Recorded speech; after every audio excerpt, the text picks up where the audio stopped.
नमस्कार, स्वागत है आपका जनसत्ता में। मैं हूं विभावरी दीक्षित और लेकर आई हूं आपके लिए इस वक्त की ताजा खबरें। महाराष्ट्र के पर्यावरण मंत्री आदित्य ठाकरे को कथित तौर पर जान से मारने की धमकी मिली है। धमकी मिलने के बाद महाराष्ट्र सरकार ने मंत्री नवाब मलिक ने कहा कि किसी सत्ता गंवाने के बाद भाजपा साजिश कर रही है। हालांकि मुंबई पुलिस ने कथित तौर पर धमकी देने वाले एक व्यक्ति को बेंगलुरु से गिरफ्तार किया है। महाराष्ट्र सरकार में मंत्री नवाब मलिक ने समाचार एजेंसी ANI से बातचीत करते हुए कहा कि जिस तरह से आदित्य ठाकरे को धमकी का पत्र मिला है, हमें आशंका है कि सरकार बनने के बाद जिन संगठनों ने नरेंद्र दाभोलकर और गोविंद पानसरे की हत्या की, कहीं उन संगठनों से इस धमकियों के तार तो नहीं जुड़े हैं। मुझे भी ऐसी धमकियां मिली हैं। हमने मामले की जांच की मांग की है। आगे मंत्री नवाब मलिक ने बिना भाजपा का नाम लिए हुए कहा कि ये मामला काफी गंभीर है। सत्ता गंवाने के बाद कुछ संगठन इस तरह की हरकत कर रहे हैं। गृह विभाग इसकी जांच करेगा और ढूंढ कर निकालेंगे कि इसके पीछे कौन है। ऐसे लोगों को पकड़ा जाएगा और उन्हें दंडित किया जाएगा। हरीश रावत के तेवर अब नरम पड़ते नजर आ रहे हैं। पार्टी आलाकमान के दखल के बाद उन्होंने अपने बयान पर U-टर्न लेते हुए कहा कि मेरे ट्वीट्स तो रोजमर्रा जैसे ही थे। वहीं बीजेपी ने उत्तराखंड कांग्रेस की तनातनी पर तंज कसते हुए पूर्व मुख्यमंत्री का एक वीडियो शेयर किया है, जिसमें वो लाफिंग इमोजी के इस्तेमाल के साथ पूछ रहे हैं कि क्या हरदा मानेंगे। बताते चलें कि हरीश रावत को उनके करीबी हरदा के नाम से जानते हैं। हरीश रावत ने ट्वीट कर कहा कि मेरा ट्वीट रोजमर्रा जैसा ही ट्वीट है, मगर आज अखबार पढ़ने के बाद लगा कि कुछ खास है, क्योंकि भाजपा और आप पार्टी को मेरे ट्वीट को पढ़कर बड़ी मिर्ची लग गई है और इसलिए बड़े नमक मिर्च लगाए हुए बयान दे रहे हैं।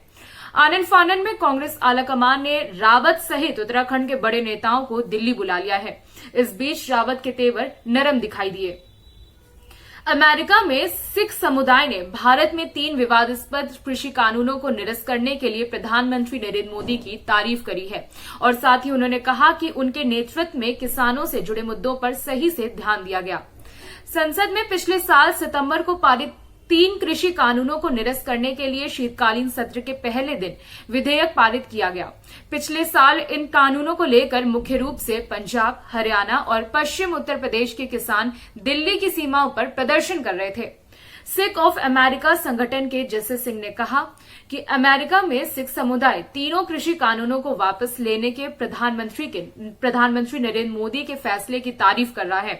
प्रधानमंत्री ने हमेशा भारत में सिख समुदाय और किसानों के हितों का संरक्षण किया है।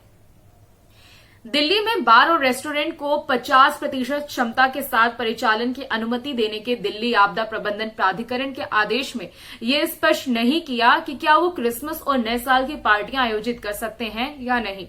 कई प्रतिष्ठानों के मालिकों ने ये बात कही। DDMA ने सामाजिक और सांस्कृतिक समारोहों पर पाबंदी समेत अपनी कोविड-19 के प्रतिबंधों को तथा बार एवं रेस्टोरेंट में 50% क्षमता के साथ परिचालन को 31 दिसंबर को मध्यरात्रि तक बढ़ा दिया है।